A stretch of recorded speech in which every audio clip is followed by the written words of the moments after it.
आपको तो ऊपर वाले पे विश्वास होना चाहिए कि अगर उसने हमको पैदा किया है तो फिर रोटी का इंतजाम भी वो करेगा। क्या ये 2 नंबर की कमाई वो हमको सिखाता है? तो आप इस मायने में बिल्कुल धूर्त व्यक्ति हैं और अपने अपने धर्मों को आप बदनाम कर रहे हैं, बल्कि आप अपने धर्मों के भक्षक हैं, रक्षक नहीं है। जो आप रक्षक बनने की कोशिश करते हैं और अपने अपने धर्मों को प्रमोट करते हैं, आप ही सबसे बड़े पापी हैं, क्योंकि उस ऊपर वाले ने कभी भी 2 नंबर की कमाई नहीं सिखाई। शिक्षा, चिकित्सा, सुरक्षा और न्याय, ये सेवा है।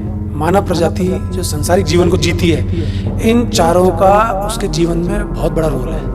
इन 4 चीजों में तो कम से कम ऊपर की कमाई ना हो, इन 4 चीजों में तो कम से कम करप्शन ना हो। कई बार लोग अपनी सच्चाई के चक्कर में इंसाफ करना भूल जाते हैं कि साहब मैं तो बहुत ईमानदार हूं और कमजोर को पकड़ लिया, और जो बदमाश है बाहुबल से आके अकड़ के चला गया, क्योंकि उस व्यक्ति के अंदर तो ईमानदारी है। तो जो बाहुबली व्यक्ति है वो अकड़ के चला गया अपनी जान पहचान निकाल के, और तुम ईमानदार हो तो तुमने अपनी ईमानदारी की ताकत किस पे दिखाई? कमजोर व्यक्ति पे। फिर ईमानदारी ऐसी हो कि फिर सबको ही सल्टा जाए।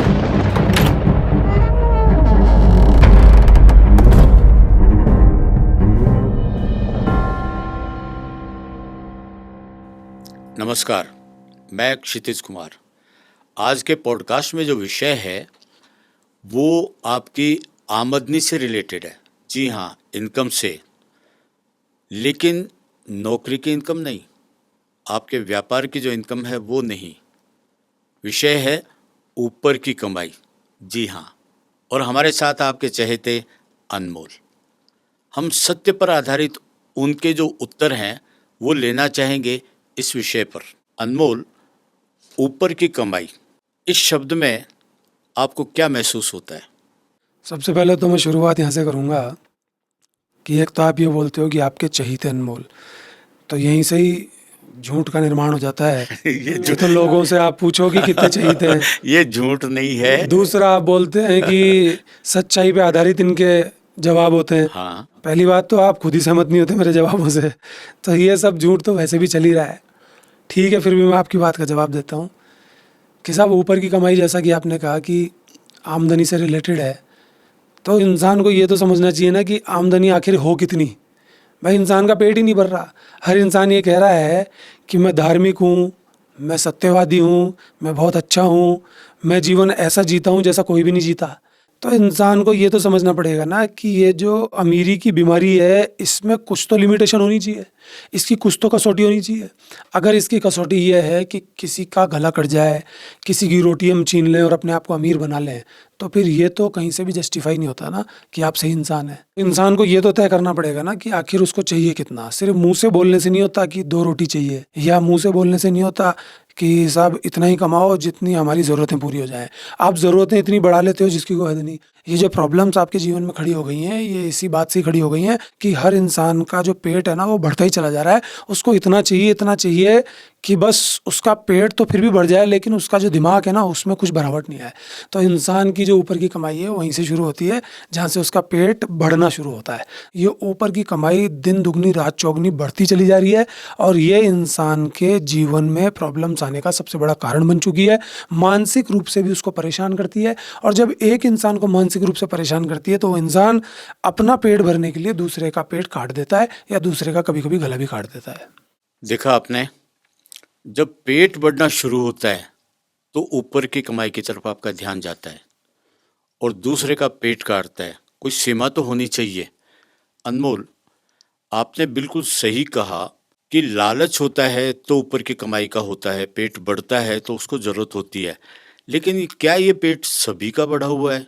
हम डॉक्टर्स को देख लें तो आप देखिए सब कुछ है, उसके बावजूद भी ऊपर की कमाई। ठीक है, आपने डॉक्टर्स की बात की है तो मैं डॉक्टर्स पे बोल देता हूँ, लेकिन ये बात भी सही है कि सबके हालात ही एक जैसे होने लगे हैं, क्योंकि जैसा वातावरण पैदा होता है ना वैसी ही सोच इंसान की डेवलप हो जाती है। अगर एक प्रकार की सुगंध वातावरण में फैल जाए तो फिर वो सबके ही जहन में जाती है, सबको ही उस सुगंध की स्थिति महसूस होती है। तो ये जो चीज़ें बना दी गई हैं कि पैसे के बिना कुछ भी नहीं होता। अगर कोई व्यक्ति पैसा नहीं कमाता, गरीब है, ये अपनी ज़िंदगी सहज भाव से जी रहा है, आराम से जी रहा है, उसको कोई पूछता ही नहीं है। अगर वो बहुत ही संत प्रवृत्ति का व्यक्ति है, अपने आप में मज़े में, उतने पैसों में, तो उसको तो कोई दिक्कत नहीं आती। और वो दूसरों को मूर्ख भी समझता है, लेकिन उसको दिखा दिखा कर, उसको एग्जाम्पल बना बना कर छोटे छोटे बच्चों को, दुनिया को ये बताया जाता है कि देखो ये कितना बेवकूफ़ आदमी है, देखो ये कितना बेकार है, ये तो जीने के लायक भी नहीं है, इसको तो जीने का अधिकार ही नहीं है, इसने क्या किया है ज़िंदगी में, ये तो फेल्योर है, ये तो बेकार है। तो जब एक जैसा वातावरण सब जगह फैल रहा है तो क्या डॉक्टर, क्या पुलिस वाला, क्या क्या। लेकिन मैं आपसे कहता हूँ, आप किसी भी बच्चे से पूछ लीजिए कि तेरे को डॉक्टर क्यों बनना है, वो बता ही नहीं पाएगा। वो बोल ही नहीं पाएगा मुझे किसी की सेवा करनी है। उसने ज़िंदगी में कभी सेवा की हो किसी की, उसने अपने माँ बाप की भी सेवा की हो, कभी अपने दादा दादी की सेवा की हो, तो वो बोले ना मेरे को सेवा करनी है। उसको सेवा नहीं करनी है साहब, उसको सिर्फ और सिर्फ पैसा ही कमाना है। अब चाहे आप उसको ऊपर की कमाई बोल लो, चाहे साइड की कमाई बोल लो, कुछ भी बोल लो, जहन सबके वैसे ही हो गए हैं। इसीलिए आपको भी मेरी बात कभी कभी समझ में नहीं आती, क्योंकि आप भी बाह्यमुखी हो जाते हैं, कभी कभी संसारिक दुनिया में चले जाते हैं। मेरी बात आप समझने को तैयार नहीं है। मैं पैसे के खिलाफ नहीं हूँ, पैसा खूब कमाओ ना, क्या दिक्कत है, लेकिन आप एक लिमिटेड कोशिश कर सकते हैं ना। किसी का गला तो नहीं काट सकते ना। रह तो इस संसार में वो लोग भी रहे, आप इंसान भी तो है ना, आपको सबका ध्यान रखना पड़ेगा ना। आप किसी की रोटी छीन के खा रहे हैं, अगर उपलब्धता नहीं है, अगर उपज हो ही नहीं रही, अगर फसल उगी नहीं रही, तो फिर इंसान क्या करेगा? फिर तो अपनी गलती है कि फसल उग नहीं रही, हमने अपनी फसल को बढ़ा लिया, यानी हमने जनसंख्या को बढ़ा दिया। तो ये तो कॉमन सेंस है, डिवाइड हो ही नहीं पाएगी। अगर डिवाइड नहीं हो रही, हालत ख़राब है, तब फिर नौबत आती है कि उसका पेट काट दे। लेकिन यहाँ तो कंडीशन ये है कि किसी के पास कितना भी है, कितना भी है, डॉक्टर्स पे लौट के आता हूँ फिर से कि डॉक्टर्स के पास कितना भी है, लेकिन फिर और चाहिए उनको। फिर उनको टेस्ट में भी कमीशन खाना है, फिर उनको दवाइयाँ भी वो लिखनी है जो उनको दवाई कंपनी वाले बोल के गए हैं। तो आप समझने की कोशिश कीजिए, सब जगह ऊपर की कमाई का एक अलग आनंद है, उनको मज़ा आता है। कभी कभी तो लोग अपनी उस कमाई से प्यार करना ही भूल जाते हैं जो कमाई उन्होंने मेहनत से प्राप्त की है, जो उनकी रोज़मर्रा की ज़िंदगी में है, और उस कमाई को ध्यान में रख के, समझ के, पा करके इतना प्रसन्न होते हैं, मज़ा आ गया। अपनी बीवी के हाथ में रखते हैं, देखो ये मेरे को वहाँ से मिला है। डॉक्टर भी कहेगा अपनी बीवी को, देखो मेरा ये पूरा हिसाब किताब बन के आया है, इतने मैंने टेस्ट लिखे, इस लैब से टेस्ट पास होके आए हैं, ये 2-4 लैब से मेरा टाई अप है। अब बुरे एंगल से भी नहीं देखते इसको, बड़ा कॉमन हो गया है, एक्सेप्टेड हो गया, एक्सेप्टेड हो गया है। मज़ा आता है कि वहाँ से मेरा इतना बना है ना, और खुश हो रहे हैं हस्बैंड वाइफ। उस कमाई से वो उसको जेवर दिला रहा है और वो उस जेवर को पहन भी रही है। उस कमाई से वो बच्चों को घुमाने ले जा रहा है, बच्चे घूम भी रहे हैं, खा पी भी रहे हैं, चाहे वो दवाइयों से मिले, चाहे कहीं से मिले। तो डॉक्टर्स के भी हाल वही है साहब। मैं क्या डॉक्टर्स के लिए बताऊं, सबको पता ही है। जब छोटे से बच्चे के दिमाग में ये है कि मुझे सेवा नहीं करनी, मुझे पढ़ना ही इसलिए है, मुझे टेस्ट पास ही इसलिए करना है कि मुझे एक गद्दी पे बैठना है कि मेरा करियर बन जाए, इसलिए मुझे डॉक्टर बनना है। तो मेरा करियर बनाने के लिए आप दूसरों की ज़िंदगियाँ ख़त्म कर देते हैं और इंसानियत को पूरा नुकसान पहुँचा देते हैं। और फिर अच्छी अच्छी बातें कहते रहिए, अच्छे अच्छे धार्मिक बनते रहिए, होना कुछ भी नहीं है। मैंने यहाँ तक देखा है, एक लड़की की सगाई हो रही थी, तो जब उसकी जॉब के बारे में पूछा गया तो उसको डायरेक्ट पूछ लिया गया कि आपके ऊपर की कमाई क्या है। बेसिकली तो अनमोल आप समझेंगे कि जो सैलरी दी जाती है उससे में सेवा आ जाती है सारी। साहब पहले तो नौकरी चाहिए, बिल्कुल चाकू की नोक पर, कि मिलेगी तो जीऊँगा, नहीं तो मर जाना ही बढ़िया है। ऐसे चाहिए नौकरी साहब। पता नहीं नौकरी तो क्या चीज़ हो गई, मैं खासकर सरकारी नौकरी की बात कर रहा हूँ यहाँ पे, कि बस मिल जाए कैसे भी मुझे, बस वही मेरे लिए सब कुछ है। इसके अलावा तो मेरे जीवन में कुछ भी नहीं है। अगर ऐसा हो गया तो मैं सेट हो जाऊँगा, मेरा घर बार बन जाएगा, मेरी शादी भी बढ़िया से हो जाएगी, मेरे पास कई रिश्ते आ जाएंगे। और फिर जब वो नौकरी लग जाती है तो फिर ऊपर की कमाई चालू हो जाती है। तो आपने जो किस्सा बताया, ऐसे किस्से होते हैं समाज में, इसमें कोई दो राय नहीं है। उनको भी मज़ा आ रहा है, लड़की भी इतरा रही है कि मेरे हस्बैंड की तो बहुत बढ़िया नौकरी है, और नौकरी के साथ उसको ऊपर की कमाई मिलती है, अपनी सहेलियों को बता रही है और उसको खा भी रही है, चर भी रही है। ऐसी औरत को आप औरत कहेंगे? ऐसे आदमी को आप आदमी कहेंगे? ऐसे नौकरी पेशा इंसान को आप सेवक कहेंगे? आपके सामने सब कुछ है और फिर गलत आप मुझे बताते हैं। फिर आप बोलते हैं तू धार्मिक आदमी नहीं है, तू अच्छा आदमी नहीं है, मुझे तेरी बात समझ में नहीं आती, लोगों को तेरी बात समझ में नहीं आती। आएगी नहीं, कोरा सच नहीं समझ में आएगा सर। मैं मिलावट कर दूं, मैं पन्नी लगा के आपके सामने पेश कर दूं, आपको समझ में आ जाएगा। मैं आपकी मान्यताओं के इस पे लपेट दूं, समझ में तो आता है, लेकिन आदमी अपने स्वार्थ से उसको समझना नहीं चाहता। मैं यही आपसे कह रहा हूँ सर, आपकी इतनी एज है कि आपका तजुर्बा बहुत शानदार है, लेकिन तजुर्बा शानदार होने से ये गारंटी नहीं है कि जो आपने समझा है वो गारंटेड सत्य ही है। नहीं, ऐसा नहीं, इसमें किसी की भी गारंटी नहीं है। हो सकता है मेरी भी गारंटी नहीं हो, लेकिन आपकी तो मजबूरी है, आपको कहना पड़ रहा है कि अनमोल की बात सत्य पे आधारित है। तो चलिए, कहना पड़ रहा है तो मान लीजिए फिर सत्य। नहीं, मुझे महसूस भी होता है कभी कभी होता होगा। ये जो ऊपर की कमाई का मामला है, इसमें पूरी तरह से महसूस हो रहा है कि आप जो बोल रहे हैं वो मैं सत्य है। आपको विश्वास दिलाता हूँ सर, मैं दावा तो शब्द यूज़ नहीं करूँगा। आपकी जो भी उम्र बची है, या देखने वालों की जो भी उम्र बची है, मेरी बात सुई की नोक जितनी भी गलत निकल जाए ना, कोई भी बात मेरे मुंह से निकली हुई आप देख लीजिएगा, फिर मान लीजिएगा सत्य कुछ होता ही नहीं है, सुई की नोक के बराबर भी। लेकिन चक्कर ये है कि जब तक हमारे सामने कोई चीज़ घटित नहीं होती तब तक हम उसको मानते नहीं है। ये ह्यूमन टेंडेंसी है, इंसान की आंख है। और कभी कभी तो आंख से देखने के बाद भी नहीं मानते कि हम इतनी ज़्यादा रूढ़िवादी सोच को अपने सिर पे डाल लेते हैं कि सामने दिख रहा तो भी नहीं मानेंगे। ये तो फिर जिद है ना। सब लोग इसमें गड़बड़ी में चले गए हैं और ये वो लोग हैं जो धार्मिक हैं। मैं धार्मिक शब्द इसलिए यूज़ करता हूँ क्योंकि हमारे देश में धर्म का बहुत बड़ा बोलबाला है और धर्म को मानते हुए और उसकी दलीलें देते हुए लोग सब काम कर रहे हैं। तभी तो मैं बोलता हूँ ना कि मैं अधार्मिक ही सही हूँ, मैं राक्षस ही सही हूँ। जब आप धर्म की आड़ लेके ये सारे काम कर रहे हो, आपकी महत्वाकांक्षाएं कमी नहीं हो रही हैं। जो लोग लाखों रुपया ले रहे हैं और बात कर रहे हैं कथाओं की, बात कर रहे हैं कि उस भगवान ने, उस अवतार ने ये सब छोड़ दिया था, ये सब त्याग कर दिया था, और इधर उनका चेक पास हो रहा है, तो बताने वाले खुद किस स्थिति में है? पिछलों ने क्या किया है मुझे इससे मतलब नहीं है, मैं क्या करूँगा मुझे इससे मतलब है। मैं अपनी गलतियों से सीखना चाहता हूँ, मैं अपने तजुर्बों से सीखना चाहता हूँ, मुझको जो रियलाइज़ होता है मैं उसको समझना चाहता हूँ। मुझे कोई शौक नहीं आ रहा किसी पे थोपने का। और मैं कहता हूँ दर्शकों को, किसी को ये सूत्र मिल जाए और उसके जीवन में लग जाए तो अपना मान लेना। क्या पता कौन देखेगा, क्या पता कौन नहीं देखेगा, क्या पता ये वीडियोज़ के रूप में सब कुछ रिकॉर्ड हो रहा है, ये पड़ा रहेगा या ख़त्म हो जाएगा, किसी को क्या पता आगे क्या होगा। लेकिन हमसे कोई सूत्र मिलता है, आगे वो सूत्र और आगे की तरफ जाता है। आगे जितना दुनिया जाती है उतने नए नए सूत्र खोजे जाते हैं। कभी भी ना तो विज्ञान पूरा होता है और ना कभी भी अध्यात्म पूरा होता है। अध्यात्म अपने आप में पूरा है, विज्ञान अपने आप में पूरा है, लेकिन इंसान के जहन से कभी भी दोनों पूरे नहीं होते। तो इसलिए मैं आपसे कहूँगा कि मिलावट वाली अगर बात हो तो इसको समझने की कोशिश करें। इसमें हमारा मन बार बार विचलित होता है और आगे की तरफ भागता है कि इतना सा तो है, अब और ज़्यादा, अब और ज़्यादा, और ये और ज़्यादा कभी ख़त्म नहीं होता। ऊपर की कमाई, ये जो शब्द है, आपकी बातों को सुनकर ऐसा लगता है कि इस शब्द में करप्शन अपने आप ही निहित है। क्या ये सच है? सर ये तो आपके सवाल में ही जवाब है, ये तो अपने आप में ही करप्शन है। चलिए हम इसको सरकारी नौकरी से जोड़ के देख लेते हैं। जब सरकारी नौकरी के लिए एक युवा ने जी तोड़ मेहनत की, खूब कोशिश की कि कैसे भी ये एग्ज़ाम पास हो जाए, फिर मेरी सरकारी नौकरी लग जाएगी, बड़े बड़े इंस्टीट्यूशंस में पढ़ने गया, तो फिर जब वो सेलेक्ट हो गया तो इंस्टीट्यूशन वाले ने ही बोला कि देख तुझे ये बोलना है दुनिया में कि तू मेरे इंस्टीट्यूट से पढ़ा है तभी तेरा सिलेक्शन हुआ है। जबकि हकीकत ये है कि शायद उसने इंस्टीट्यूट 1 महीने के लिए ज्वाइन किया, 2 महीने के लिए, उसने खुद पढ़ा है, उसने सेल्फ स्टडी की है। और कभी कभी तो बच्चे ने कोई इंस्टीट्यूशन ज्वाइन ही नहीं किया, तब भी संस्थान उसको पकड़ के बुलवा रहा है कि साहब आप हमारे लिए बोलो। करप्शन वहीं से चालू हो जाता है। जब वो बच्चा वहीं बिक गया तो आगे सरकारी नौकरी में नहीं बिकेगा। चाहे वो किसी भी परीक्षा को पास करके आगे गया हो, वो हर जगह करप्शन करेगा, हर जगह ऊपर की कमाई की बात करेगा। और ये करप्शन निहित नहीं है इसमें, बल्कि करप्शन का मुख्य टूल ही ऊपर की कमाई है। और क्या चीज़ है भाई? करप्शन 2-3 चीज़ें हो सकता है, जर जोरू जमीन, या तो पैसा चाहिए, जमीन चाहिए, जोरू चाहिए, जोरू मतलब औरत चाहिए। तो इन 3 चीज़ों से ही तो करप्शन बनता है। कोई तो सरकारी नौकरी ज्वाइन करके औरतों को परेशान करके उनको हड़पने की कोशिश करता है, तो कई बार औरतें परेशान होकर के, या भाई मेरा प्रमोशन यहाँ हो जाएगा, या इस व्यक्ति से मैं सहमत हो जाऊंगी तो मेरा काम चलता रहेगा, वो उनको मिल जाती हैं, वो स्वीकार कर लेती हैं। कहीं ना कहीं ज़मीनों के घपले हो जाते हैं, और ज़्यादातर तो ऊपरी कमाई की बात होती है, इसलिए मैंने ऊपरी कमाई को नंबर 1 पे रखा है। तो ये तो सच बात है, करप्शन का सबसे बड़ा टूल ही ऊपर की कमाई है। और आज आप किसी भी दफ्तर में जाके देख लीजिए, इस देश में ज़्यादातर जगह ऊपरी कमाई की बात होती है। मेन तनख्वाह तो उनको मिल ही जाती है, उसके लिए कौन लड़ेगा।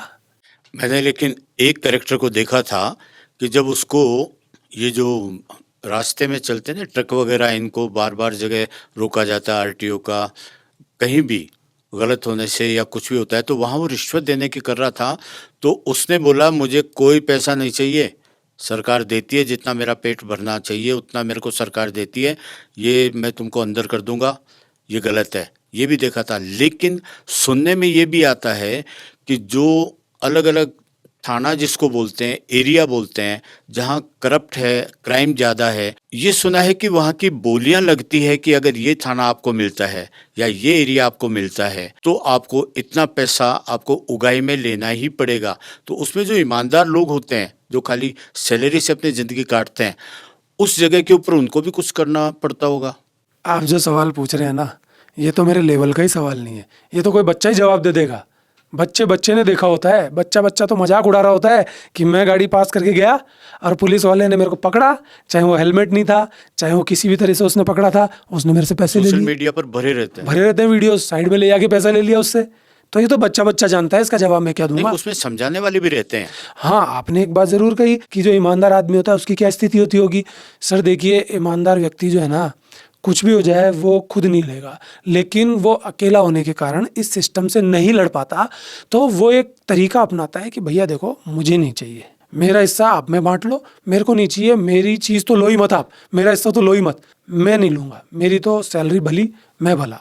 लेकिन मैं कह रहा हूँ कि ईमानदार आदमी एक जगह पर नहीं होना चाहिए। ईमानदारी बहुत जगह पर काम आती है, क्योंकि एक बहुत बड़ी टोली बहुत बड़ी मात्रा में वन साइडर होती है जो करप्शन को जन्म देती है, बल्कि करप्शन करती ही चली जाती है। उनसे मुकाबला कैसे करेगा? तो मैं ये कह रहा हूँ कि हर तरफ अगर ईमानदार होना है तो फिर चौराहे पे जो पुलिस वाला पकड़ता है उसको इस बात का भी ध्यान रखना पड़ेगा कि कहीं गलती से कोई गलत व्यक्ति नहीं पकड़ में आ जाए। कई बार लोग अपनी सच्चाई के चक्कर में इंसाफ करना भूल जाते हैं कि साहब मैं तो बहुत ईमानदार हूँ, और कमज़ोर को पकड़ लिया, और जो बदमाश है बाहुबल से आके अकड़ के चला गया, क्योंकि उस व्यक्ति के अंदर तो ईमानदारी है। तो जो बाहुबली व्यक्ति है वो अकड़ के चला गया अपनी जान पहचान निकाल के, और तुम ईमानदार हो तो तुमने अपनी ईमानदारी की ताकत किस पे दिखाई? कमज़ोर व्यक्ति पे। फिर ईमानदारी ऐसी हो कि फिर सबको ही सल्टा देवे। फिर तगड़े आदमी को अगर छोड़ा है तो फिर कमज़ोर आदमी को भी छोड़ो। क्लासरूम्स में नहीं होता, कोई ईमानदार टीचर होता है, मैं ईमानदारी से बात करता हूँ, मैं ईमानदारी से पढ़ाता हूँ, तो जो कमज़ोर बच्चा है ना उसको मार लेता है। अरे तुम्हारी ईमानदारी कमज़ोरों पे चलती है क्या? तुम्हारी ईमानदारी तगड़ों पे भी चलनी चाहिए। तो वहाँ पर ऐसा ईमानदार व्यक्ति असली ईमानदारी को जन्म नहीं दे पाता। ऐसा व्यक्ति गड़बड़ कर बैठता है और वो ईमानदारी की कसौटी पे पूरी तरह से नहीं उतर पाता। भले ही वो पैसा नहीं लेता, तो इससे साबित होता है कि वो कहीं ना कहीं ईमानदार है ही नहीं, बल्कि वो डरता है कि कहीं पकड़ में तो नहीं आ जाए। मजबूरी में तो ऐसा होता है। तो मैं यही कहूँगा आपको कि पुलिस वाली तो ऐसी जॉब है साहब कि ये तो रक्षा की बात करती है, सुरक्षा की बात करती है। अगर उसमें ही ये सब करप्शन है तो फिर आप समझ लीजिए कि मुझे ही मारेंगे फिर तो लास्ट में। बहुतों को ऐसा देखा है कि जो ईमानदार होते हैं और समाज के आइडियल भी होते हैं, लेकिन उनकी चलती नहीं है। सर मैंने वही कहा ना, कहाँ से चलेगी सर? उसको तो बचाव करके निकलना है। आज मेरी कहाँ चल रही है? अगर मैं ईमानदार हूँ आपकी नज़र में, अगर बाई चांस, तो मेरी कहाँ चल रही है? मेरे ऊपर 50 तरह के आरोप लगा दिए जाएंगे, क्योंकि टोली उधर बड़ी है ना। और आरोप तो एक आदमी के निजी जीवन में कॉन्स्टिट्यूशनली लगाए जा सकते हैं। मैं आपके ऊपर 50 इल्जाम लगा दूंगा, सारे साबित भी करके बता दूंगा, और बोलो आपको ही समझ नहीं आएगा ये लाया कहाँ से? क्योंकि संविधान बहुत सारे नियमों की बात करता है, और इंसान एक ऐसा प्राणी है जिसके जीवन में जाने अनजाने में 50 तरह की गलतियां हो जाती हैं। तो अगर कोई इस बात पे ही ताकत लगा दे कि मुझे तो इस व्यक्ति को फंसाना ही है, तो वो कहीं से भी तो निकाल के ले आएगा ना चीज़। उस चीज़ से रिलेटेड नहीं लाएगा तो उसकी निजी जिंदगी से ले आएगा। तो जो ये गड़बड़ लोग होते हैं वो उस शरीफ व्यक्ति को, उस ईमानदार व्यक्ति को भी कहीं ना कहीं फंसा देते हैं, उसको सल्टा देते हैं। फिर वो यही सोचता है मेरे बीवी बच्चे हैं, मुझे भी अपनी ज़िंदगी चलानी है, कौन इनसे पंगा ले। तो वो जो ईमानदार व्यक्ति होता है फिर वो यही सोचता है कि भैया तुम ले लो, मेरे को तो बख्श दो, मैं अपनी ज़िंदगी जैसे जीनी है वैसे जीऊँगा, जब तक चलेगी जब तक चला लूँगा, फिर भी अगर मेरा कहीं ट्रांसफ़र करना है तो कर देना, अब क्या करूँ। मजबूरी की ईमानदारी, ये जो ईमानदारी है उसको तो ईमानदारी तो नहीं कह सकते, उसका अपना एडजस्टमेंट है। लेकिन इस मजबूरी की ईमानदारी को मैंने रेलवे में देखा है, और उसका कारण है ऑनलाइन। पहले जब हम छोटे थे तो हर चीज़ हैंडराइटिंग में होती थी, पेन से लिखी जाती थी, उसको बदलने में वक्त नहीं लगता था, और बहुत सारी उसमें बेईमानियाँ होती थी। इन दिनों में ऊपर की इनकम शायद ऑनलाइन के कारण से बहुत जगह कुछ डिपार्टमेंट्स में चेक हुई होगी। नहीं देखिए, लोग सिस्टम को चेंज तो करते ही हैं, लोग त्रस्त तो हैं ही, पर जिनके जहन में बेईमानी, ऊपर की कमाई घर कर गई है, उनका तो फिर कोई इलाज है नहीं। वो नया नया तरीका निकाल लेते हैं। तो सरकारें आती हैं, लोगों की रक्षा की बात करती हैं, लोगों के लिए नए नए कानून बनाती हैं, तो ऑनलाइन भी उसका ही अंग होगा। लेकिन अगर आप ये सोच रहे हैं कि ऑनलाइन से सब कुछ सही हो गया है या सब सही हो जाता है, तो यहाँ पे आप गलत हैं। जिसको ऊपर की कमाई लेनी है उसको कोई फ़र्क नहीं पड़ता ऑनलाइन से, वो नीचे से लेता है ऊपर की कमाई। कमाई का नाम ऊपर से है लेकिन लेता नीचे से है। वो क्यों दर्शाएगा? उसको जो जुगाड़ करना है वो तरीके निकाल लेगा। पुलिस चोर को पकड़ने का तरीका अगर निकाल लेती है तो चोर एक और तरीका निकाल लेता है उनसे बचने, वो आगे चलता है। तो सीधी सी बात है कि ऑनलाइन के आने से कोई गारंटी नहीं है कि ऊपर की कमाई बंद हो गई है, बल्कि मैं आपको कहता हूँ कि उन्होंने और तरीके निकाल लिए हैं। और परेशानी जब इंसान को मिलती है कि साहब ये ऑनलाइन में ऐसा हो रहा है, तो और लोग दलाल के रूप में खड़े हो गए हैं, और उनके मीडिएटर बनने के कारण उनका और पैसा लगवा देते हैं। जैसे कि सरकार ने बोला कि सब चीज़ ऑनलाइन हो रही है, आप अपने आप ही डालिए, अपने आप ही सब कुछ बनवा लीजिए। तो पहले तो ऑनलाइन का खर्चा शुरू हो गया और उसके बाद वो होती नहीं है, क्योंकि जो सरकारी साइट्स हैं उनमें कई तरह की प्रॉब्लम्स हैं, लोगों की जानकारी कम है, कौन लगा रहेगा पागल की जैसे। तो ई मित्र खुल चुके हैं, ये भी तो एक्स्ट्रा पैसा कमाने का ही तरीका है। नहीं तो आज मोबाइल तो सबके पास है, वो क्या स्पेशल कोई चीज़ करता है क्या? वेबसाइट्स हैं आपके पास, आप जाइए सब भर लीजिए। लेकिन ई मित्र पे उनको इस बात के लिए एलिजिबल कर रखा है कि आपके पास एक लाइसेंस है, आप इन लोगों की सारी समस्याएं दूर कर सकते हैं। हो सकता है कुछ चीज़ों के लिए उनको अथॉरिटी दे रखी हो, लेकिन आम इंसान भी ज़्यादातर चीज़ें कर सकता है। इवन फॉर्म्स तो अपने भर ही सकता है, लेकिन फॉर्म्स भी नहीं भर पा रहे लोग, तो एक्स्ट्रा खर्चा हो गया उनका। आप कह रहे हैं कि ऑनलाइन के कारण ऊपर की कमाई कम हुई है, मैं कह रहा हूँ ऑनलाइन के कारण और बढ़ गई है। पहले तो ऑनलाइन का खर्चा, उसके बाद अगर काम नहीं होता और उस व्यक्ति के मन में दुष्टता है जो काम कर रहा है, वो फिर और ऊपर की कमाई निकाल लेगा। ये बिल्कुल सही है। कई बार कैसा देखने में आता है कि आपके सारे डॉक्यूमेंट्स, पेपर वगैरह सब सही है, उसके बावजूद भी वो बोलता है कि नहीं। सभी बोलते हैं। अब उस पोजीशन में जिसको पकड़ा गया है वो क्या करेगा? वो यही तो बोलेगा मेरा नंबर देख लो, मेरा सब कुछ ओके है, फिर भी वो नहीं मानता। साहब जो सीट पे बैठा है ना, वो बड़ा है, वो कैसे भी कमी निकाल देगा आपके कागजों साइनिंग में। अथॉरिटी है। साइनिंग अथॉरिटी है, उसको पता है कि कैसे मुझे ऊपर की कमाई करनी है। तो आप अगर सोच रहे हैं ऊपर की कमाई कम हो गई है बल्कि ये बड़ी है, वो कैसे भी करके घुमा फिरा के अपना काम कर लेगा। फिर उसको कोई देख लेगा, पकड़ लेगा उसका बड़ा, तो उसको भी पकड़ा देगा, ले आधा तू ले ले। फिर उसको कोई पकड़ लेगा तो वो अपने हिस्से में से आधा दे देगा। तो सारा पैसा बढ़ता चला जाता है। वही स्थिति है, बल्कि उससे भी रहनी हो चुकी है, आगे से आगे चलती जा रही है ये चीज़। उसको पता है ना कैसे इसको परेशान करना है। वो यही दलील देंगे कि ऊपर से काम अटक रहा है। अजी साहब मैं क्या करूं, मेरे तो कोई दिक्कत ही नहीं है, मैं तो कर ही देता, हाँ मैं तो आपका काम कर ही देता, मैं तो आपका ही हूँ। अजी हमने तो पैसे लिए, फिर क्यों नहीं करके देंगे? उसने खुद के पैसे भी रख लिए काम के, और फिर ऊपर के पैसे लगाए जा रहा है। नहीं समझ रहे आप? जैसे कई जगह होता है ना कि साहब हम आपके लिए कुछ मंत्र पढ़ेंगे, आपके लिए पूजा पाठ करेंगे, ये आपको कोई ना कोई तंत्र मंत्र बताएंगे, इतनी फीस लगेगी। और कई जगह तो ये बोलते हैं कि फीस ही नहीं लगेगी, लेकिन उस काम के लिए इतनी सारी सामग्री बता दी जाती है कि इंसान बोलता है कि भाई तू ही ले आना, मेरे को तो पता भी नहीं है। नहीं, वो इंसान बोला है कि हम ले आते हैं, फिर वो उसमें कमी बता देंगे, नहीं जो तुम लाओगे ना वो वाली सही नहीं है, हम लाएंगे, हमें जगह भी पता है। तो कैसे भी करके वो अपनी ऊपर की कमाई निकाल लेते हैं। जब आदमी की जीभ आगे की तरफ लपलपा रही है ना, फाड़ के बैठा हुआ है, तो उसकी जीभ लंबी होती चली जाती है, और ये जो लंबी जीभ है ना, ये सूपड़ा साफ करके अंदर की तरफ लाती है। उसका खुद का सूपड़ा साफ ऐसे तो साफ हो या नहीं हो, बल्कि उसका जीवन खराब हो जाता है, मानसिक असंतोष हो जाता है। और जब एक एक इंसान में मानसिक असंतोष रहेगा तो समाज में मानसिक असंतोष रहेगा, पूरी इंसानियत डैमेज हो जाती है इससे। सुना आपने, ऊपर की कमाई में अगर आदमी लगता है उसका मानसिक पतन होता है, उसका पेट बढ़ता है, जीभ लपलपाती है, मतलब लालच होता है, और वहीं से उसका अपना जीवन भी खराब होना शुरू हो जाता है।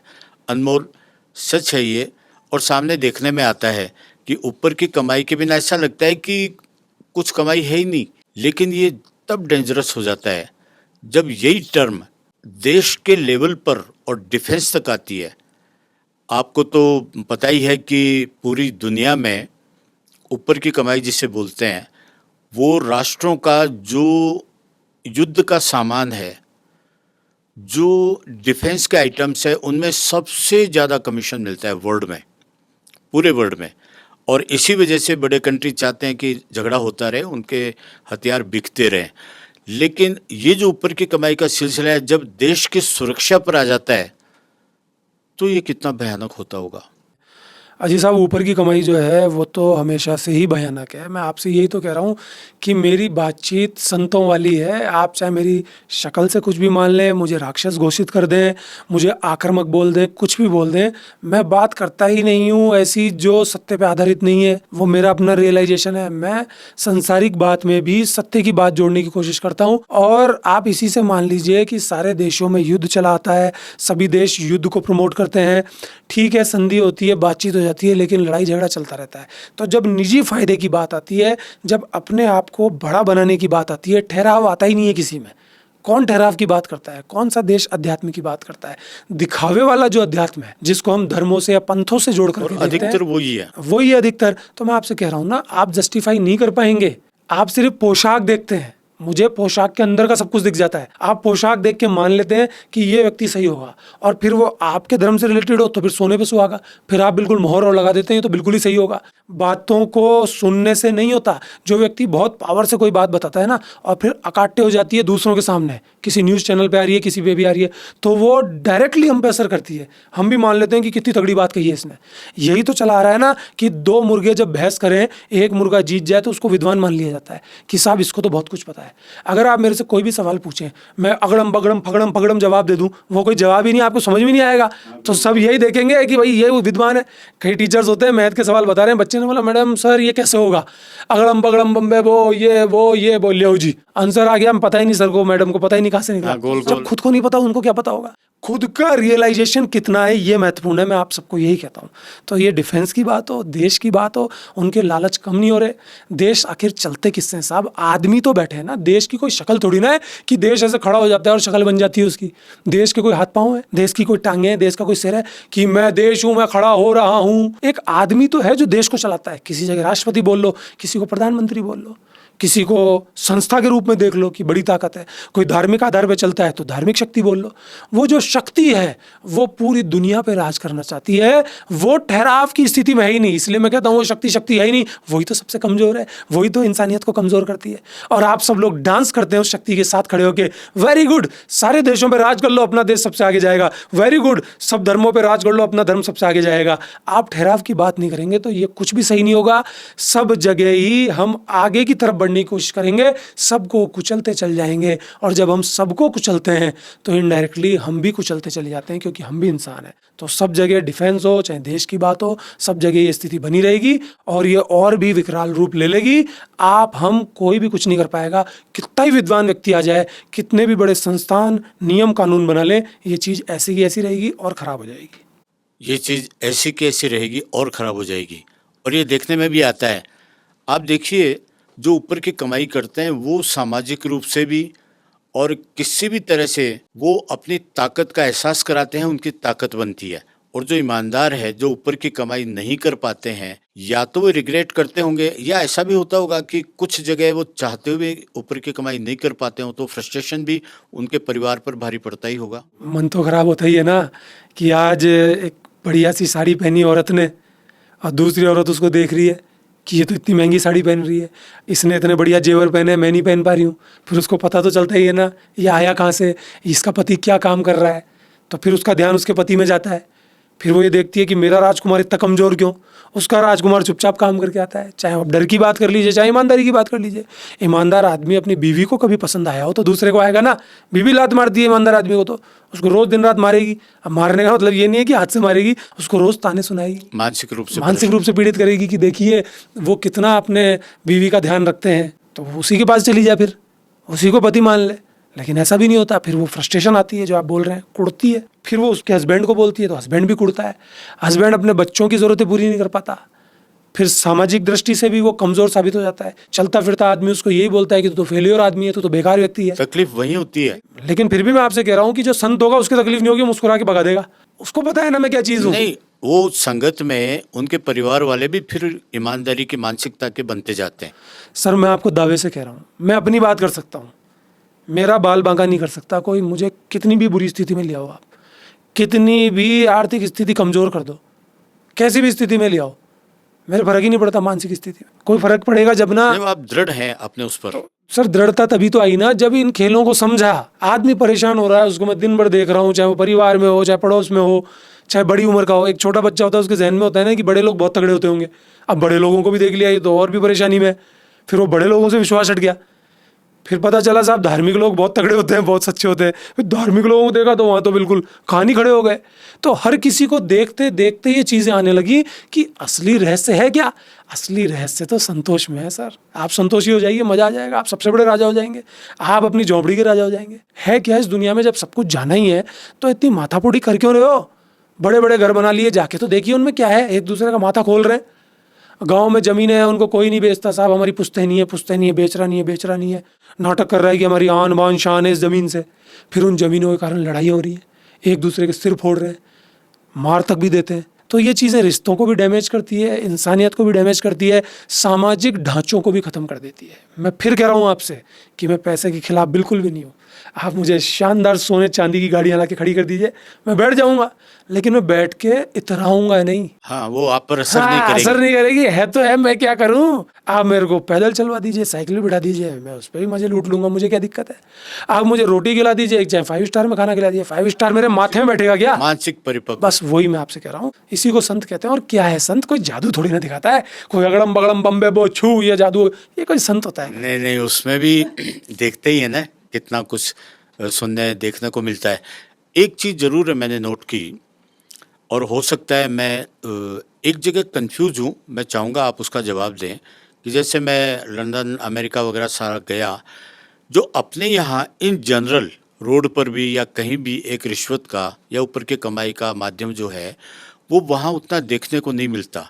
ठीक है, लेकिन सबसे बड़ी बात यह है कि पैसे के तो वो हमसे भी ज़्यादा दीवाने हैं। तो ये कॉम्बिनेशन कैसे है कि पैसा भी चाहिए और ऊपर की कमाई वो नहीं लेते हैं। आप वहाँ रोड पर रिश्वत देके देखिए, आप अंदर जाएंगे। मैं आज पहली बार आपके किसी सवाल की तारीफ करूंगा।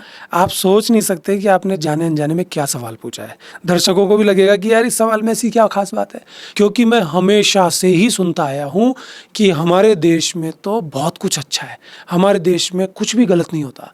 अगर धार्मिक व्यक्ति सामने आ जाए तो फिर तो वो देश की इतनी पैरवी करता है कि अपनी सारी गलतियों को वो छुपा लेता है।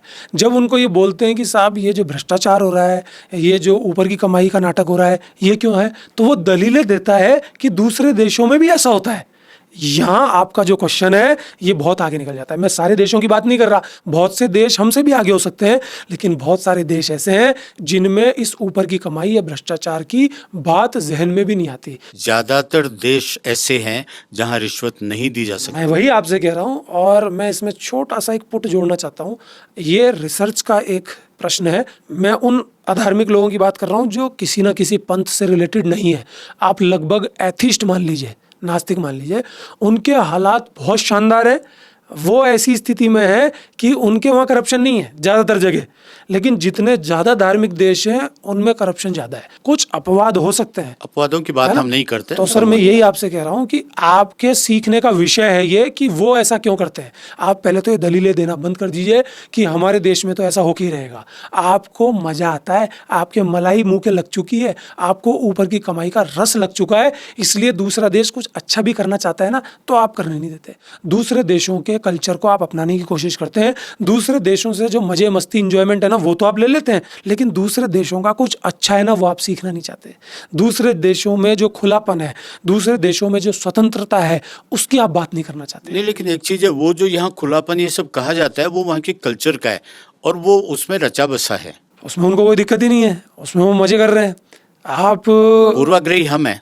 मैं वही कह रहा हूँ कि आप आज तक उन चीज़ों पे काम नहीं कर पाए जिन चीज़ों पे उन्होंने सदियों पहले काम कर लिया। विज्ञान वहीं से क्यों निकल के आया। हम इतनी बड़ी बड़ी बातें करते हैं कि साहब हम धार्मिक हैं, हमारा जो विज्ञान है वो तो नष्ट कर दिया लोगों ने। हम कितने साल तक रोएंगे कि दूसरों ने नष्ट कर दिया। ये तो एक छोटे बच्चे की तरह है कि मैं इसलिए नहीं पढ़ पाया कि मेरे को दूसरे पढ़ने नहीं देते थे। अरे भैया आप विद्वान थे इतने वर्षों से, तो अब पढ़ लो ना, अब क्या दिक्कत आ रही है। आपकी क्या नस्लें खत्म हो गई क्या, आपकी क्या पीढ़ियाँ बर्बाद हो गई क्या, ऐसा क्या कर दिया आपके ऊपर। और अगर ऐसा कर दिया आप कभी सही नहीं हो सकता तो बंद करो इस माथापोड़ी को।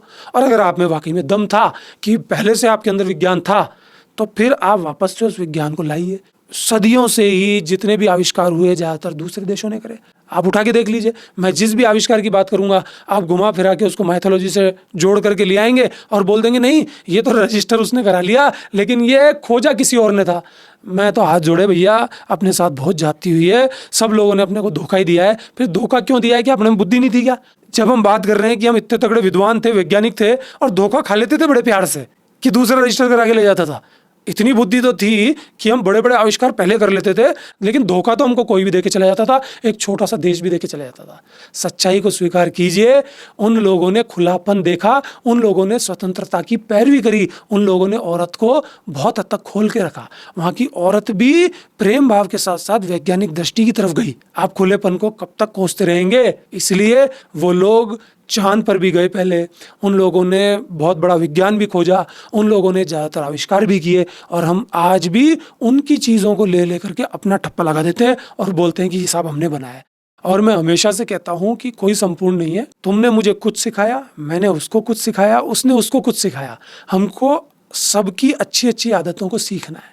अगर कोई लड़ रहा है तो हमारे देश में तो ठहराव है ना, हमारे देश में तो अध्यात्म है ना, हमारे देश में तो योग है ना, हमारे देश में तो मेडिटेशन है ना। पूरी दुनिया को सिखाइए ना, क्यों नहीं सिखाते? युद्ध हो रहे हैं साहब पूरी दुनिया में, आप ठहराव की तरफ लाइए ना। आपके जहन में ये होना चाहिए कि हमको तो यही आता है, हम तो ध्यानी रहे हैं, हम तो ज्ञानी रहे हैं। अगर सच में ज्ञानी रहे हैं तो सिखाइए ना, क्या दिक्कत है? उनसे ज्ञान ले लीजिए, इसमें क्या दिक्कत आ रही है? अगर उनके जीवन में खुला बन रहा है तो ज्ञान ले लीजिए।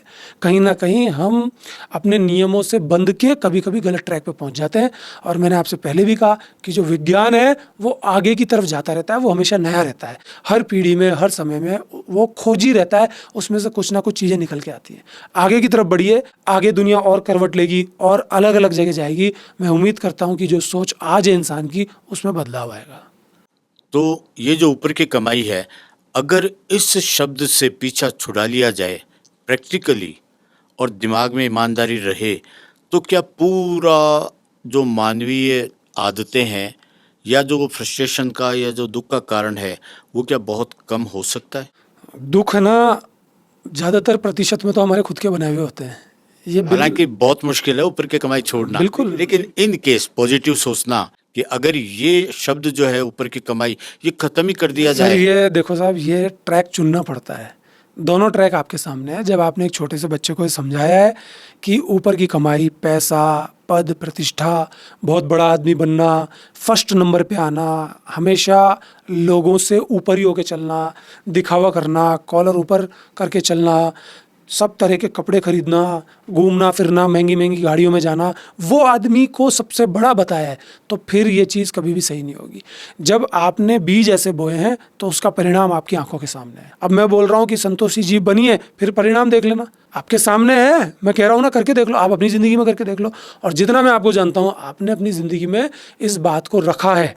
मैं आपकी कोई तारीफ नहीं कर रहा, लेकिन आपने भी रखा है। ये जो आप बोल रहे हैं ना, संतोष करके देख लीजिए, ये सच में सदियों से चली आई चीज है और अकाट्य है, संतोषी सदा सुखी। तो मैं तो 100% आपसे सर एग्री मैं करता आपको हूँ। इसीलिए तो कहता हूँ कि किसी भी धर्म को प्रमोट किए बिना ही मैं वो चीज़ें बता रहा हूँ जो किसी भी धर्म के अवतारों ने महसूस की हैं। लेकिन उनको कैसे पेश किया है, उनको आगे कैसा बना दिया निजी फायदों के लिए, या उन्होंने जैसा बताया है उसका मीनिंग क्या वैसा था, या क्या वो उस समय पे सही थी और अब वो लग ही नहीं पा रही हैं। इन सब बातों को मैं साइड में रख के अपनी बात कहता हूँ, जिससे कि आप मिसगाइड नहीं हो जाए। आपने हमेशा देखा होगा, मैं कभी किसी का नाम नहीं लेता, मैं किसी बात, हाँ, मैं कभी किसी का नाम नहीं लेता। और ये थ्योरी भी नहीं है, ये एक महसूसगी है, ये एक रियलाइजेशन है जो मैंने महसूस किया। जब मैंने महसूस किया तो मुझे दो रास्ते दिखे। एक वो रास्ता था जहाँ मैं बहुत ऊंचाइयों पे जा सकता था, जहाँ मैं अपने फादर को गर्व से ऊंचाइयों पे ले जा सकता था, जहाँ मैं अपनी माँ की बात मान सकता था, जहाँ मैं अपनी बीबी और बच्चों की नज़र में बड़ा बन सकता था, जहाँ मेरे दोस्तों की नज़रों में ये कहने का हकदार बन सकता था कि देखो इस लड़के ने तो बहुत तरक्की की है। लेकिन एक रास्ता वो था जो मेरे अंदर ऐसी खलबली पैदा कर गया, जो मेरे अंदर ऐसी सुगंध डाल गया कि मुझे हर पल इतना मज़ा आता है जिसकी कोई हद नहीं। मुझे आप जो खिला दीजिए कोई दिक्कत नहीं है, मुझे आप जहाँ रख दीजिए कोई दिक्कत नहीं है, कैसी भी स्थिति में आप मुझे रख दीजिए मुझे कोई दिक्कत नहीं आएगी। हाँ, पीड़ा अपनी जगह है, शारीरिक पीड़ा हर इंसान के साथ होगी, मुझे भी कष्ट भोगने पड़ेंगे, मेरा भी शरीर खराब होगा, मेरा भी बुढ़ापा आ सकता है अगर ज़्यादा दिन जिंदा रहा। ऐसी बातें मैं कर रहा हूँ तो मुझे लगता नहीं है मैं ज़्यादा दिन जिंदा रहूँगा, लेकिन फिर भी अगर जिंदा रहा तो सभी कष्ट भोगने पड़ेंगे। कोई मुस्कुरा के भोगेगा, कोई कैसे भोगेगा। तो संतोषी जीव वाली स्थिति तो आपने भी अपने जीवन में अपनाई है, पर्सनली मैं आपको जानता हूँ, और मैं कहता हूँ कि आप अपना के देखिए। लोगों का ये सिर्फ मिथ है कि अगर हम ऐसे भागते नहीं है तो हम मर जाते हैं, हमारा पेट खाली रह जाता है, हम भूखे मर जाते हैं। इस सृष्टि में कोई भूखा नहीं मरता। और मैं सभी लोगों को ये बोल रहा हूँ कि आप तो बहुत धार्मिक हैं, तो आपको तो ऊपर वाले पे विश्वास होना चाहिए कि अगर उसने हमको पैदा किया है तो फिर रोटी का इंतजाम भी वो करेगा। क्या ये 2 नंबर की कमाई वो हमको सिखाता है? तो आप इस मायने में बिल्कुल धूर्त व्यक्ति हैं और अपने अपने धर्मों को आप बदनाम कर रहे हैं, बल्कि आप अपने धर्मों के भक्षक हैं, रक्षक नहीं हैं। जो आप रक्षक बनने की कोशिश करते हैं और अपने अपने धर्मों को प्रमोट करते हैं, आप ही सबसे बड़े पापी हैं, क्योंकि उस ऊपर वाले ने कभी भी 2 नंबर की कमाई नहीं सिखाई। ऊपर वाला हमें हमेशा अच्छे रास्ते पर ले जाता है, अच्छा रास्ता दिखाता है, लेकिन ये जो ऊपर की कमाई, ये जो लालच, ये जो भ्रष्टाचार, ये सब हमारा अपना पैदा किया हुआ है। इसी कड़ी में अनमोल, एक चीज़ मैं पूछना चाहूँगा, गुरु, टीचर, मास्टर जी, यहाँ भी ऊपर की कमाई देखने में आती है? और कोचिंग क्लासेस वगैरह में जो प्राइवेट कॉलेजेस वगैरह है, क्या वहाँ भी ये है? सर ये तो मुझसे रिलेटेड बात है और इसका जवाब शायद मैं ज़्यादा बेहतर दे सकता हूँ, पर मैं आपसे सिर्फ ये कहूँगा कि ये जो 4 चीज़ें हैं, शिक्षा, चिकित्सा, सुरक्षा और न्याय, ये सेवा हैं। मानव प्रजाति जो सांसारिक जीवन को जीती है, इन चारों का उसके जीवन में बहुत बड़ा रोल है। इन 4 चीज़ों में तो कम से कम ऊपर की कमाई ना हो, इन 4 चीज़ों में तो कम से कम करप्शन ना हो। आप किसी में भी कर लो, मिलावट की मैंने कई बार बात की कि मिलावट करके आप मार रहे हो किसी व्यक्ति को, लेकिन अब जो मैं आपको चीज़ बोल रहा हूँ कि गुरु की आपने बात की है, उसका तो जीवन ही खत्म हो गया।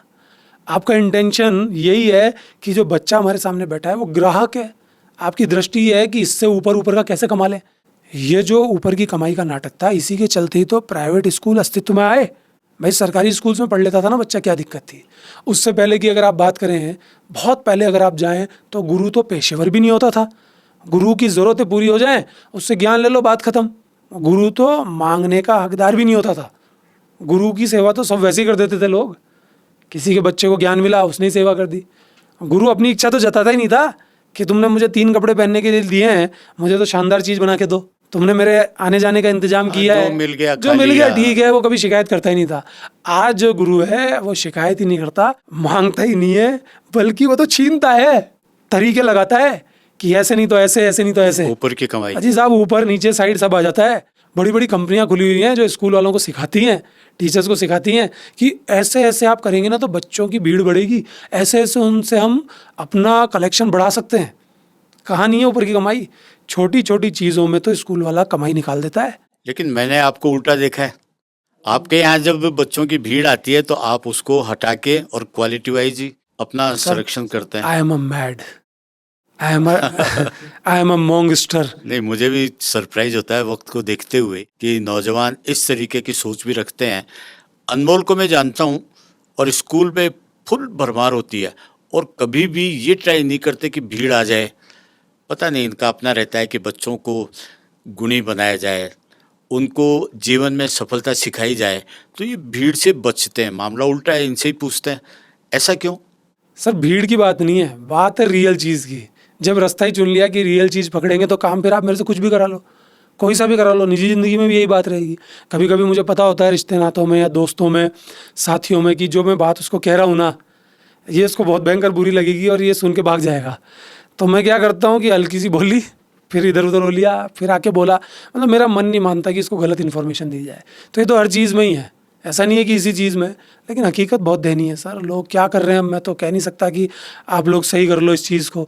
बस मैं तो लोगों की आंखें खोल सकता हूँ कि कम से कम ऐसे लोगों से अपने बच्चों को तो दूर रखें जो आपके बच्चे को अपना स्टूडेंट ना मान करके ग्राहक मान रहे हैं, हर चीज़ में ही पैसा लगा देते हैं। बहुत बड़ा खेल है सर। मैं एजुकेशन की बातचीत में सब कुछ बयां कर चुका हूँ कि कहाँ कहाँ से एक स्कूल वाला कमाई निकालता है, कहाँ कहाँ से एक टीचर बच्चों को ग्राहक देखते हुए कमाई निकालता है। मैं ये सब कुछ बयां कर चुका हूँ, कितनी बार मैं बोलूँगा। लेकिन हकीकत यह है कि टीचर अपने बच्चे को ग्राहक की जैसे देखता है। उसकी मेंटलिटी ये होती है कि मैं स्कूल इसलिए खोल रहा हूँ क्योंकि मेरा घर भर जाए, मैं बहुत बड़ा आदमी बन जाऊँ। मैं कोचिंग इसीलिए खोल रहा हूँ कि मेरा करियर बन जाए, बच्चे का सिलेक्शन हो नहीं हो मुझसे मुझे मतलब नहीं है। तो अगर ये मेंटलिटी रहेगी तो ये तो ऊपर की कमाई, पता नहीं कौन सी कमाई, ये तो फिर सब कुछ गलत ही है सर, आपकी आंखों के सामने है। मैं क्या करता हूँ उसको छोड़िए आप। ठीक है, गुरु भी ऊपर की कमाई में लगे हुए दिखते हैं। तो न्याय व्यवस्था, आपने जो 4 बताए उसमें एक न्याय व्यवस्था भी आती है, तो उनका तो काम ही न्याय देना है। क्या वहाँ भी ये ऊपर की कमाई अन्याय को प्रेरित करती है? मेरी उम्र से डबल आपकी उम्र है, बल्कि उससे भी ज़्यादा हो सकती है। तो मैं आपसे पूछ रहा हूँ कि आपका तजुर्बा ये कहता है कि जो न्यायिक व्यवस्था है वो पूरी शुद्ध है? न्याय में भी हमने ये देखा है कि जो व्यक्ति दोषी नहीं है या बहुत छोटा सा उसने कोई अपराध कर दिया जाने अनजाने में गलती से, उसको भी बहुत बड़ी सज़ा मिल गई। और इसका उल्टा देखें तो 10 मर्डर करके भी बाहर है, वो बचता चला आ रहा है। हम कहते ज़रूर हैं, हम फिल्मों में दिखाते ज़रूर हैं, हम आध्यात्मिक बनते ज़रूर हैं कि जिसने गलत किया है उसको सज़ा मिलेगी, लेकिन क्या आप इस बात पे बिलीव नहीं करते कि बहुत सारे लोग गलत काम कर करके ज़िंदगी जी गए, मज़े लूट गए, मर खप गए, लेकिन उनको कोई भी सज़ा नहीं मिली। और दूसरी तरफ लाखों ऐसे केस हैं आज भी, और बहुत ज्वलंत प्रश्न है ये अन्याय का। हालांकि इसमें सिस्टम की भी अपनी मजबूरियां हैं, सब कुछ है, उन सबको भी साइड में करो तो भी कितने निर्दोष 10-10, 15-15 साल से केस की हियरिंग के लिए इंतजार करते हैं, तो वास्तव में अन्याय यही दिखता तो है। मैं आपसे कह रहा हूँ, आज तक हुई हैं, होती चली आ रही हैं और शायद होती भी रहेंगी। इनके अंदर मुख्य व्यक्ति कौन है? वकील ही तो है, जज ही तो है। हमारा जो देश है उसमें सबसे बड़ी ताकत न्याय को ही बोला गया है। तो अगर वो भी ऐसा कर दे, वो भी बायस्ड हो जाए या वो भी एक तरफा हो जाए, तो फिर हम न्याय की उम्मीद किससे करें? गरीब आदमी तो मरता चला जाता है, गरीब आदमी की तो हालत ही ख़राब हो जाती है। वो तो हियरिंग ही नहीं करवा पाएगा, उसको तो तारीख पे तारीख ही मिलती जाएंगी। हाँ, खत्म हो उसको जाता तो है, जब पीढ़ियां तक खत्म हो जाती उसको तो जब तक निचोड़ नहीं लेगा वकील, जब तक छोड़ेगा ही नहीं। और कोई पैसे वाला व्यक्ति है, वो कुछ भी कर सकता है। तो न्याय में भी ये चीज़ें शुरुआत से हैं। हम अपने बच्चों को भी अगर वकील बनाने की कोशिश करते हैं या जज की परीक्षा पास करवाने की कोशिश करते हैं, तो उनके जहन में ये नहीं डालते कि तुझे ऐसा बनना है, चाहे मर जाना, कट जाना, लेकिन बेईमानी मत करना। वाकई में निर्दोष व्यक्ति को इंसाफ दिलाना और जो गड़बड़ व्यक्ति है उसको सजा दिलाना। सजा के साथ साथ या सजा से भी पहले, जिसको मैं कहता हूँ कि सजा तो मेरे लिए बाद की चीज़ है, उसको ये समझाइश होनी चाहिए कि वाकई में तूने गलत किया है। अगर उसको सिर्फ सजा मिलती है, वो अंदर से नहीं समझ पाता, तो भी फिर वो अपराधी रहता है। सजा काटने के बाद भी वो बड़ा अपराध करता है, फिर सजा में चला जाता है, फिर वो उसकी आदत बन जाती है। तो मैं लोगों को यही कहूँगा कि अपने बच्चों को भी बताएं कि ऐसी कंडीशन में ना जाएं जिसमें ऐसा हो। और जो आपने निर्दोष व्यक्ति की बात की, मैं कहता हूँ कि कई बार व्यक्ति को गुस्सा आ जाता है, गुस्सा मानव स्वभाव है, और गुस्से में जाने अनजाने में दूसरे व्यक्ति के ज़्यादा लग जाती है। मैं मर्डर को जस्टिफाई नहीं कर रहा, लेकिन जाने अनजाने में हुआ है, उसने इंटेंशनली नहीं किया, वो आदतन अपराधी नहीं है, लेकिन बावजूद इसके वो कई वर्षों तक जेल में रहता है और कड़ी से कड़ी सजा वो पाता है। और बलात्कार के केसेस में तो आप ज़्यादातर देखेंगे, या फीमेल के द्वारा इल्ज़ाम लगाने के केसेस में आप देखेंगे कि फीमेल की बात को ही सब कुछ मान करके उसको जेल में कई सालों तक सड़ा दिया जाता है। और कभी कभी तो ये मालूम चलता है कि ये बिल्कुल निर्दोष था, वो फीमेल इस पे झूठा आरोप लगा रही थी। तो ये सब काम किसके हैं? जो न्याय के सबसे बड़े पदों पे बैठे हैं, जज और वकील। तो मैं हाथ जोड़ के निवेदन करूंगा, उनसे तो मैं कुछ नहीं कहूँगा, अब जो हो गया, या आपने जीवन जी लिया जो जी लिया। छोटे छोटे बच्चों को अगर तैयारी की बात की जाए कि वकील और जज बनना है जीवन में, या न्याय की सेवा करनी है, या न्याय करना है दुनिया के साथ, तो फिर आप खुद न्याय पसंद बनिए, सच्चाई के साथ चलिए, ईमानदारी के साथ चलिए, तो ज़रूर सब कुछ अच्छा होगा और फिर ये जो सारी चीज़ें हैं वो सही हो जाएंगी। लेकिन आज तो मुझे देखने को मिलता है कि सब कुछ गड़बड़ है।